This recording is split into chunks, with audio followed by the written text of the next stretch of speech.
So today's project in the Model A is repairing the fuel sender. I have about a half a tank of gas, but as you can see, it's reading empty. And the reason for that is that thanks to the ethanol in today's fuel, it deteriorates the cork and the beeswax that is impregnated into the cork to keep it together. So we're going to replace it with a ethanol-friendly sender. So we'll keep this nice and short, and we'll show you how to do that safely. First thing we got to do is we have to disconnect the battery. Why do you got to disconnect the battery, you might ask? Well, the reason being, and I'm not going to show you how to disconnect the battery other than show you that it's disconnected, because I'm sure you know how to do that by now. But the reason why you disconnect the battery is because you have the wires from your alternator that are behind the panel that we have to take off. And if by chance you happen to slip with a screwdriver, or the wires happen to short and generate a spark, you are going to have this piece out, which is a direct entrance into the fuel tank, which could end up having catastrophic consequences in the way of kaboom. So we're going to do that in the abundance of caution. So the first thing we have to do is, after disconnecting the battery, is we have to take this dash panel off. And to do that, you have 1, 2, 3, and 4 screws that have to come out. And I'm going to take those out right now. Take these screws out.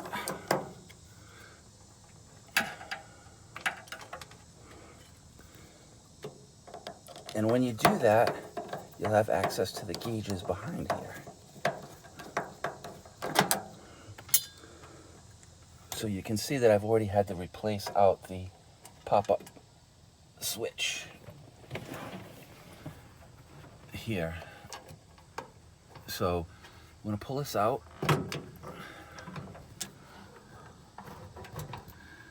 And we'll have access to the fuel sender now. Now to do that, there's a special tool that you need. There's actually 2 special tools. There's the star wrench that fits into the gauge, and that's actually not for turning, but for holding.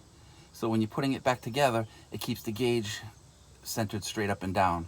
So we're not going to need this right now. But there's a wrench. It's a special wrench, and it's made out of aluminum. Presumably because it's easy to cast, and so that it doesn't spark. If you happen to strike it against the steel, it won't create a spark. So you just put this on the outside nut that holds everything in, and it's probably a little tight. Ugh! But once you loosen it up, it should come off nice and easy, to the point where you feel it loosen up and you can probably finger unthread the rest of it. And there you go. Now you can smell the gas already. So I'm going to pull this out, and you can see how bad the float is. This was originally a cork, and it's just completely saturated, and it just settles right down to the bottom of the tank and won't allow you to read it. So now that we have that out, we also have to take out, there's a gasket material here that we need to pull out, and just clean all of this out. Make sure you get it all out. And that's that. So now we're going to put the new one in.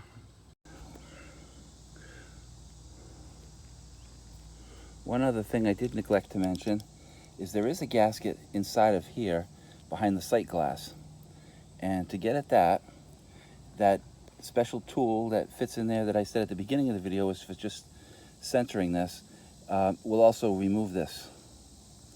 So we're going to take that off and replace those gaskets as well, and get everything all nice and cleaned up. So let me show you how that's done. So you hold a fuel sender in your hand, fit the wrench in there, and rotate it counterclockwise. And it might take a little bit of doing, but once you do that, it will come out. Okay, so now we've got it loosened, and take it out and you can see that it's all pretty much yucky in there.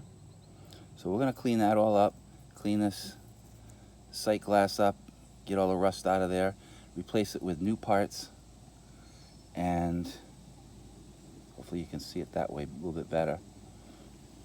And you can see how the thing works. It's just, as it floats, the gauge will read different amounts as the float goes up and down in the back. It's just on a pivot. And that's it. Quite simple, but effective. So now that we have that piece off, that nut, we can get the gauge out of the way and push it from behind. It's kind of hard to do while I'm holding the camera, but you push it from behind and the glass should pop right out. Again, it depends how tightly yours is seated in there. It might take a little bit of doing, but patience, and it will come out. And you will see there's a cork gasket in there that also needs to be replaced, and a pretty thick piece of glass, as well as a keyed steel washer that also has to come off the glass and be replaced. Okay, so here's the old float, and you can see it just breaks right apart, the cork on it. So we're just going to tear it all off. And the kit comes with a nice, not exactly sure what kind of plastic it is, but I'm sure it's definitely ethanol safe plastic.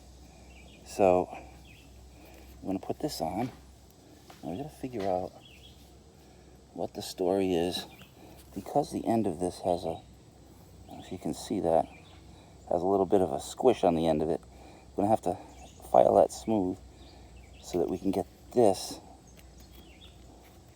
over here and then have this washer keep it from sliding off.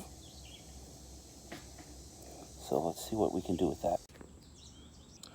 As you can see, I now have the end on. I had to notch out a little bit of the plastic, and I ended up having to actually rebend the wire. So I bent it back straight and then bent it back a little bit more, because it wasn't, the piece wasn't long enough to be able to crimp the end over so that the washer would keep the float retained on the wire. So now that that's done, the next step is I cleaned everything out and shined it up. So here's the piece that holds the sight glass, and here's the outer ring, and it's all nice and clean. And I have found that the best thing for cleaning the brass and cadmium and all those other pieces to a nice clean and easy shine happens to be a product that I came across by mistake, but I love this stuff. It's called Flitz Instant Brass and Copper Tarnish Removal. So let's put this thing back together. So in order to do that, the first thing we do is we get our sight glass holder, and we get one of these little cork rings, and we put that inside. We've got the cork piece in there, and then the next piece we have to put in is our brandy new, what'd I do with it? Right here. Our brandy new sight glass. And then follow that up with another piece of cork. And then finally, it even comes with a new washer or bezel, whatever you want to call this. We put that in there. And we finish it off with the little star retainer here.